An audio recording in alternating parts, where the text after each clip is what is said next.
দুরুদে শাফিঈ। আজকে আমি আপনাদের সামনে দুরুদে শাফিঈ ও দুরুদে বীর দুইটি দুরুদ শরীফ আমি দেখাবো, ফজিলত বলবো এবং পাশাপাশি আরবি দেখাবো, বাংলা উচ্চারণও দেখাবো ইনশাআল্লাহ। চলুন তাহলে আর দেরি না করে সরাসরি মূল আলোচনায় চলে যাই। দুরুদে শাফিঈ। ইমাম ইসমাইল ইবনে ইব্রাহিম মাদানী রহমতুল্লাহ আলাই একদা স্বপ্নযোগে ইমাম শাফি রহমতুল্লাহ আলাইয়ের সাক্ষাৎ পেয়ে জিজ্ঞাসা করলেন, আল্লাহ পাক আপনার সাথে কীরূপ আচরণ করেছেন? উত্তরে তিনি বলেন, এই মহতী দুরুদের কল্যাণে সম্মান ও মর্যাদা সহকারে আমাকে জান্নাতে পৌঁছে দেওয়া হয়েছে। তাহলে সেই দুরূদ শরীফ হচ্ছে এই, এখানে আরবি দেওয়া আছে, পাশাপাশি বাংলা উচ্চারণ দেওয়া আছে।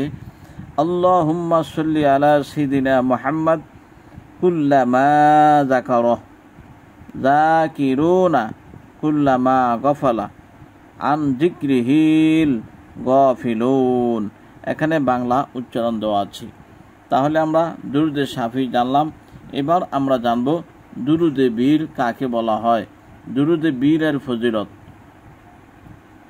এ দুরূদ শরীফ বাক্যের দিক দিয়ে খুবই ছোট, কিন্তু ফজিলতের ক্ষেত্রে বিরাট সাফল্যের চাবিকাঠি।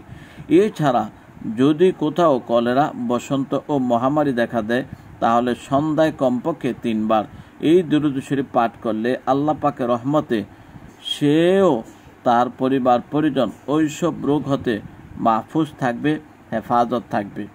সেই দুরূদ শরীফ হলো এই, আল্লাহুম্মা সাল্লি আলা সাইয়্যিদিনা মুহাম্মদ সালাতান দাইমাতান মাকবুলাতান তুআদ্দি বিহা আন্না হাক্কাহুল আযীম। এখানে আরবি দেওয়া আছে, পাশাপাশি বাংলা উচ্চারণ দেওয়া আছে। আপনি ভিডিওটি পোস্ট করে তা মুখস্থ করে নিতে পারেন।